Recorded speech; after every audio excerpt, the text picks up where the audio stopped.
David Bromstad is a household name, an energetic TV host whose grin and charm light up every room he enters. But behind that radiant smile lies a story few people know.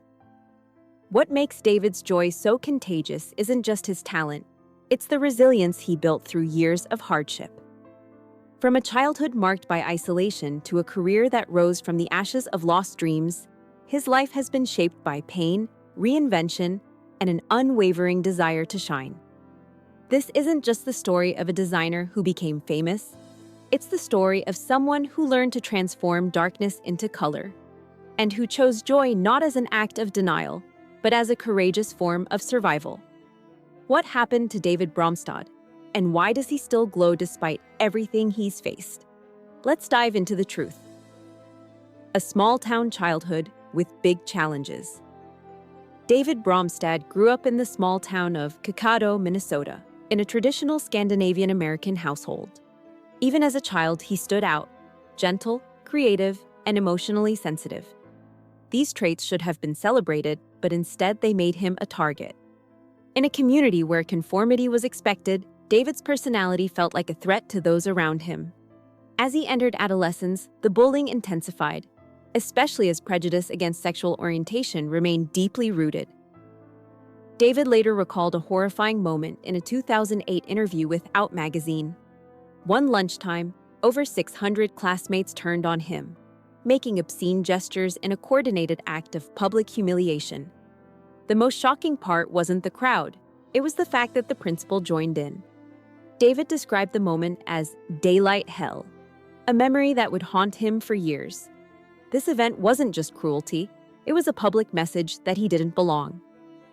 The long shadow of isolation and depression.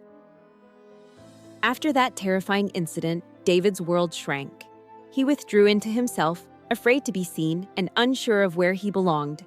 He lived in constant fear, carrying emotional wounds that weren't acknowledged by any adult or authority figure. There was no safe space, no counselor, no supportive adult to intervene. The isolation didn't end after high school. It followed him into his 20s, when most people are exploring life and building confidence.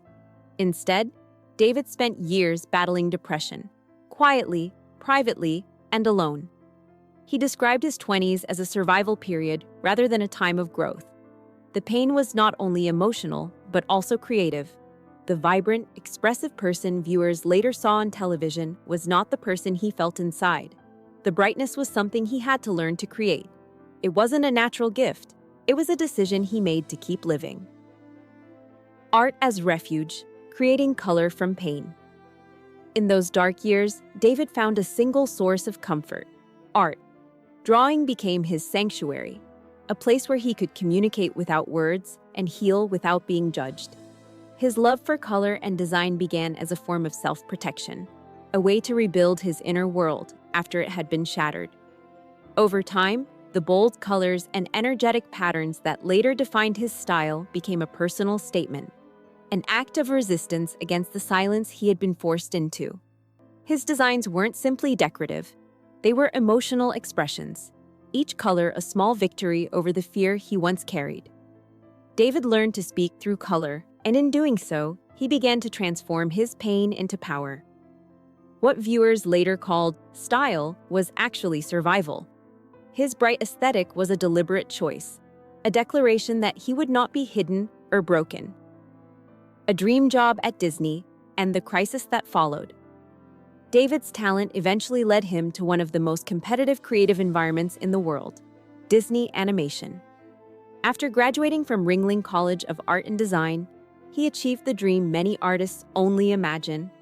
He became a Disney animator, working in a world of magic, imagination, and endless possibility. But that dream was short-lived. When the economy faltered, Disney underwent massive layoffs, and David lost his job. The loss wasn't just professional, it was personal. Suddenly, the future he had built his identity around vanished. David faced a crisis of purpose, identity, and financial stability. For someone who had already experienced emotional collapse, this felt like another blow. But rather than surrender, he chose reinvention. He shifted his focus to interior design, a field where his love of color and form could still thrive. It wasn't immediate success, but it was a new beginning. Rising star.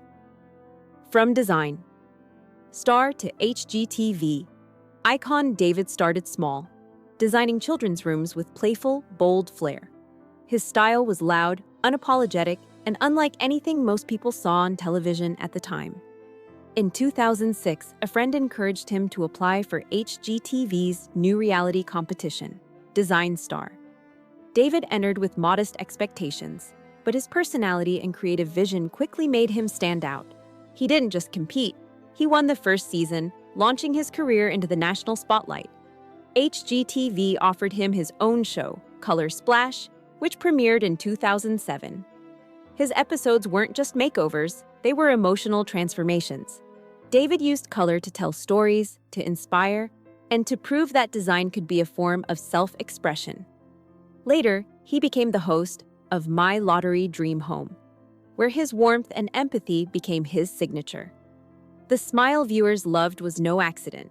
It was the result of surviving and thriving. The lawsuit that tried to destroy his image.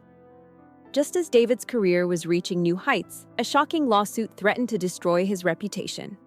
In 2015, his former partner and business associate, Jeffrey Glassow, filed a lawsuit in Florida, making serious allegations involving drug use, prostitution, and misuse of shared assets. The accusations were sensational and deeply damaging, especially for someone known for professionalism and positivity. David didn't respond publicly. He chose silence, refusing to turn his pain into entertainment. Instead, he let the legal system handle it. After months of proceedings, the case was dismissed in April 2016.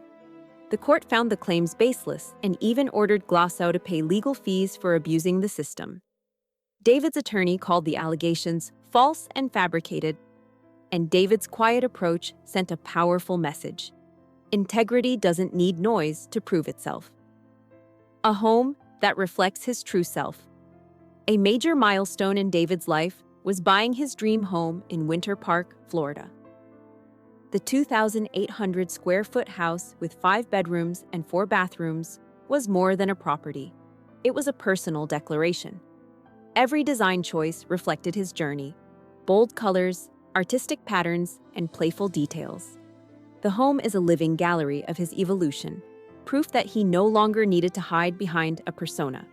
His fashion and lifestyle followed the same philosophy. David has always used clothing as a form of emotional expression. He once said he dresses based on his mood, choosing daily how to present himself to the world. This freedom is a central part of his identity. He's not performing, he's choosing. And that choice is a powerful message to anyone who has ever felt pressured to blend in. A life of love, purpose, and continued growth. Outrow. Today, David Bromstad is more than a TV host. He's a symbol of resilience and authenticity. His personal brand includes furniture, art prints, and decor, products designed for people who want to live boldly.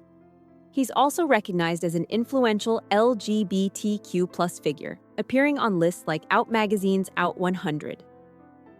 David is in a loving relationship with Nicolas Martin, a French massage therapist he met in Paris. Their partnership reflects the peace and stability David has built for himself. He continues to grow, now focusing on personal projects, writing, and inspiring others to embrace who they are. His story isn't about overnight success. It's about surviving, reinventing, and choosing joy even after darkness. What part of David's journey touched you the most? If his story resonates, share it, like it, and subscribe. And remember, sometimes the brightest light comes from the deepest shadows.